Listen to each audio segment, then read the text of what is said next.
Hello and welcome to the Shed. Our guest today, our Bible character, is a royal official. And we read about him in John chapter 4, reading from verse 46 on. Once more, Jesus visited Cana in Galilee, where he had turned the water into wine. And there was a certain royal official whose son lay sick at Capernaum.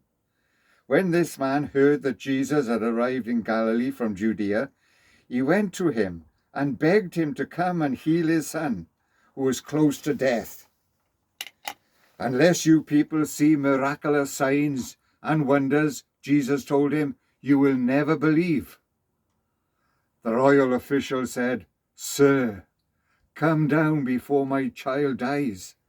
Jesus replied, You may go. Your son lives. The man took Jesus at his word and departed.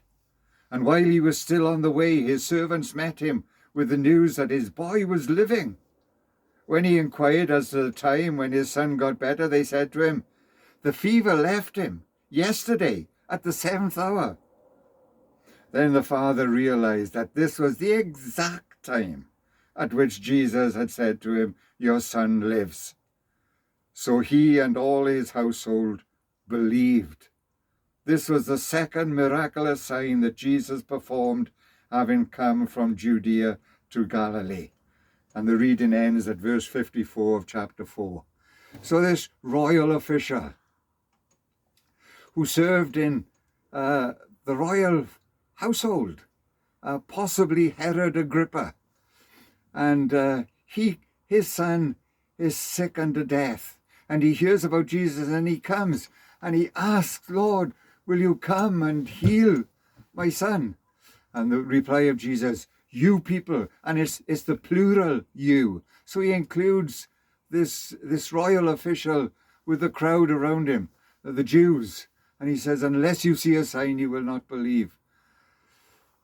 Go, your son lives. And there's this marvelous reaction from the royal official. And he took Jesus at his word. Oh, we get nothing from this little talk today. Let's hold on to this. Take Jesus at his word. And he acted on that and he went back. And it was at the exact time that Jesus said, your son lives. The servants told him, your son got better. And it's a remarkable demonstration here of Jesus' power. It's not curtailed to where he actually is. His power spreads and knows no limit, knows no distance. He spoke in Cana and it happened in Capernaum. So kilometers or miles makes no difference to Jesus. He is the one who is God and yet man. And the effects not only was felt there in the royal family there, in the household, because we read that this man's family believed. There he is, a royal official, and all his family believed. What a blessing. And the ripples go out further. I can't say for certain, I don't say for certain, but listen to these words in Luke chapter 8, where we read about the women who followed Jesus and ministered to him out of their own means. What a marvelous ministry these women had. And amongst these women was Joanna, the wife of Chusa, the manager of Herod's household. Was this royal official Chusa? Well, we don't know for certain. But Chusa was the manager of Herod's household, and his wife was a believer and followed Jesus and provided for his ministry. Isn't that amazing? And again, we read in Acts chapter 13 of the church in Antioch. And in that church there were prophets and teachers, Barnabas, Simeon, Lucius, and Manaen. Manaen, who had been brought up with Herod the Tetrarch. So this leader in the church in Antioch was brought up in Herod's household. Who can tell how far those ripples went?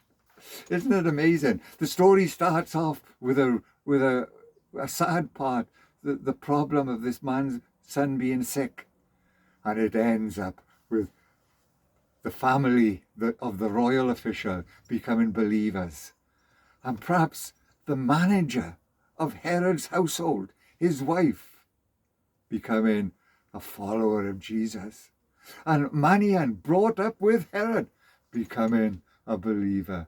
Who can tell what God can do? Yes, even in a difficult situation. Oh, let's take Jesus at his word, and let's trust him that he can do great things and turn difficult situations into times of great blessing. Oh, may it happen. May we trust him. Let's take Jesus at his word. Amen.